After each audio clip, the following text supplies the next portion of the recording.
We are back on Morning Line. Thanks for joining us. We're talking about why the heck Tennessee has such low voter turnout and the idea of getting more of you out to vote. If you want to join in the conversation, 737-7587. Our last caller made some good points to Shanna Hughey, who's with ThinkTennessee, and she's part of trying to figure out what we can do better. And he said, among other things, how about felons? Now, you surprised me as we went to the break. I go, okay. And I'm inclined to agree. If you pay your debt to society, unless there's a special circumstance, okay, I don't know why you continue to be punished if you're a convicted felon and can't vote. Once you've already served your time, done everything, why the heck don't they bring it back to you? So technically in Tennessee, you can get your voting rights back after you've served your time and paid your debt. But there's a chart. Oh, yeah, the charts. There's a lot. It's not important that you see these charts up close, really, but oh, well, look at that. We have them up close. There we go. And that's crazy. Don't even bother reading it, because most people who are felons look at that and say, forget it. It's not worth the effort. What is the story, in your opinion, with getting felons to vote? And you said there's over 400,000 eligible in this state to vote. I mean, yeah, so to get their vote back. There's 420,000, a little bit more, 420,000 Tennesseans who are barred from voting because of a past felony conviction. Okay. So that's automatic. You get a felony, you lose your right to vote, you can't own a gun, stuff like that. Yeah, and for some folks, there's a path to get back, right? If you can follow these charts, then you can get your voting rights back. But we see about 3.6% of folks who actually make it only through about that gauntlet. And the thing is, streamlining the system, it doesn't just help those folks, which, by the way, is 1 in 12 voting age Tennesseans are barred from voting because of a past felony conviction. All right. It doesn't just help them; it helps us too, because and these numbers are from Florida, but I imagine they're probably about the same here in Tennessee. Same psychological effect. Yeah, 94% of folks with convictions have returned to society. Okay. So they're sitting next to us in church, and they're with us in stores and in our schools and in our workplaces, and so 94% of folks are, living back in community. And we know that when your voting rights are restored, you're less likely to recidivate. You're less likely to recommit a crime, which, by the way, here in Tennessee, we have a recidivism rate of about 47%. So 47% of folks who are let out of prison are likely to be back in prison within 3 years. Okay. So that's one of the highest rates in the nation. If we lower that rate, we make all of our communities safer. Sure, and so what you're saying is if someone votes, they feel more connected to the community, maybe they're less likely. Now, on the other hand, I guess it's hard to say, but how many of those convicted felons, after they've served their time, really want to vote again? I mean, I'm going to say there's a portion of them that are not the kind of people, if you will, that give a hoot, and they're not going to want to vote anyway. And there's a portion of us who are the same, right? Yeah, and so good point. That's a good point. That's true. There is. Okay, good. I think the idea of restoring that, do you think it would show a bleep? If we restored it and made the process similar than those forms, would it show increased voter turnout in Tennessee, you think? I don't know that the numbers would be high enough to affect, say, our 49th in the nation ranking on turnout. I think it would show up more in safer communities. Yep. And by the way, streamlined government resources, taxpayer savings, because right now you've got to go, once you have finished your sentence, gotten off probation, gotten off parole, and you're eligible, and by the way, paid all your fines and fees, you've got to go to 5 different steps with 4 different government offices to get those rights back. That's just a lot of government expenditures. Yeah. Interesting. All right, let's take a call next from Ann. Ann, good morning. How are you, Ann? Good morning. I'm showing my age now, and I'm 60. But when I was in school, one of the rites of passage as a senior was registering to vote. It was done in all schools, it was done as a senior, and it was done across the system. It was done as a rite of passage, and that first vote was important. It was explained to you that your vote now would impact your life when you were 30, when you were 40. And the voter turnout between 18 and 34 for our state and through most states is the lowest turnout in our country that it's ever been. And I worked in the high school for the last 20 years, retired 4 years ago, and it was not a focus in government classes in the senior year.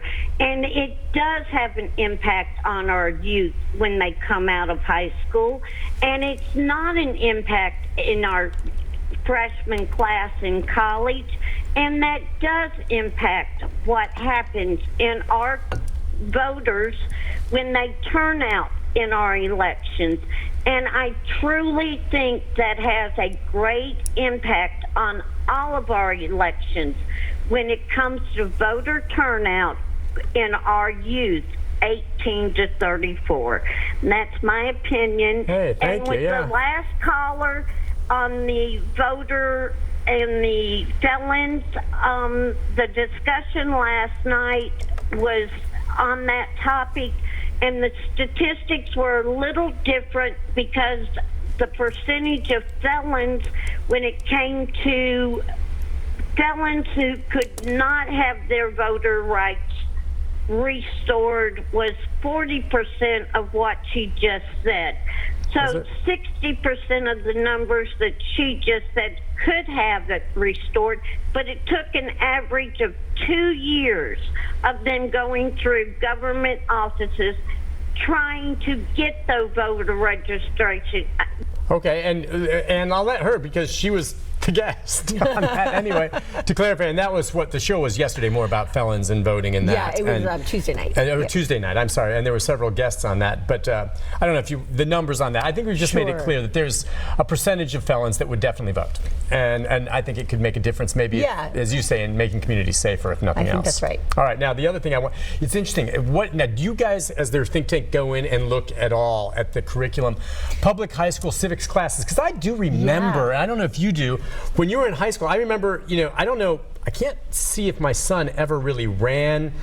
Are there still student body presidents, I guess? Is there student legislation? Are there campaigns in schools where the kids put their signs up and they vote and they have to give speeches at the assembly? I just remember all of that stuff, and it made an impact on me. I remember it to this day, and so I did it back then, even before I was of legal age, and it just carried over naturally. And I don't hear or see people talk about that as much anymore. I'm not there, but I don't even recall my son even commenting about it. At one point, he said he was elected to something and he didn't even run, is what he had said. And so I'm just wondering, I mean, do you think in civics classes they're doing this still? Yeah, and so there's a whole brief on our website, which is ThinkTennessee.org, that talks about civic education and how Tennessee stacks up. And the fact is, Tennessee is actually doing better than most states on civics education, and it's something that our Secretary of State has made a big priority. Good. And that's great. And there's actually even a state law that requires the Election Commission to reach out to all of our high schools, public and private, in the state, and say, like, hey, we're here to help. So call us if you need us, essentially. You see, I don't know, do classes happen like this? And I know you're not a teacher in a curriculum. I think it'd be great to get from the Election Commission a sample of whatever the election machine is that runs in that district. And bring that darn thing in, and on election day say, hey kids, you see all these people coming into the gymnasium voting today? Well, this is what they're doing. And let them go and mess with the machine and see it for themselves. And now, I don't know if they do that. Maybe they do. Some do. And the thing is, and I don't think it's not a unified statewide practice, but we have seen some election commissions where they are just so passionate, right, about exactly what Ann was talking about. Just getting kids used to those machines, helping them understand the power of the vote. And so sometimes they even run their student council elections on real voting machines. Okay, so that's great. Wouldn't that be so cool if we could do that in all of our counties? Because then it's a natural transition when you're old enough to vote and do the real thing. It's not new, it's not scary, you've done it. And I understand it can be a little intimidating to people the first time you're in the line, you're going through this, and really it looks worse than it is. You get through there and it's a piece of cake. And those machines change so often. On more than one occasion, and I'm in the news business covering these darn stories, I will call the volunteer over and go, okay, and I haven't seen this machine ever before. I just want to make sure I don't hit a button and register a vote before I'm ready. Can you walk me through it? And they're very good at that. They're nonpartisan. They're just saying straightforward how to operate them. But I've done that. Because some of the machines, like, wait, I don't remember this one from last year. They change so often. They probably every 10 years or so. Okay, well, depending on where you live, I mean, they bop around. There's this new one now with the paper slips they were getting. Let me tell you, that's such a great thing. Okay. So I was talking about how Think Tennessee, one of the things we look at is what are other states doing? Where is Tennessee falling behind and where are we leading the way? So one of the ways that we're falling behind is on the security of our election machines. And so we know that folks are more likely to vote when they know that their vote will be counted as cast, right? That is one of the most sacred rights that we have as Americans, right? We want that ballot to be counted the way that we voted for it. And you can prove that, you can audit your elections when your voting machine has a paper trail to it, right? So in 2016, when everybody voted across the country, 80% of folks across the country voted on a machine that could produce a paper trail. 80% of folks across the country. But here in Tennessee, it was less than 10%. And that's meaning they get a receipt showing and confirming what their votes were. what you experienced when you voted in Davidson County this time. Because well, no, I just didn't got vote in new Davidson. machines. I live in Wilson, but we did stories on it. There were people like that. They did say that when they had that paper trail, the form, there was some concern about someone maybe able to see who they voted for and privacy issues. Yes, so that is concerning, right? And I mean, what is more important than the privacy of your vote? Well, right? except though, when you go in to register to vote in those elections, they say you're voting Democrat or Republican. You have to say that. Not in Tennessee, you don't.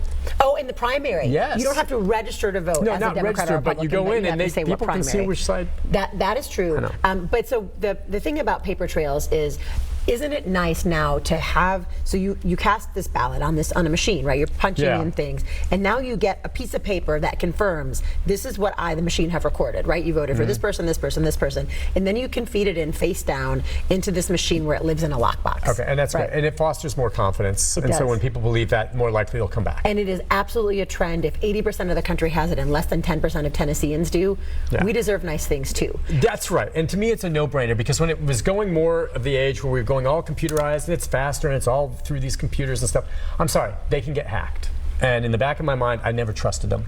And so now, if you're, and Wilson County, I'm not sure about, but we're more and more Tennessee counties are moving toward machines with paper trail. So Davidson just did, and Williamson is about to. All right, let's take a break on that note. When we come back, Jack, Linda, and others, stay there. We'll get to your phone calls with our fine guest in our final segment right after this.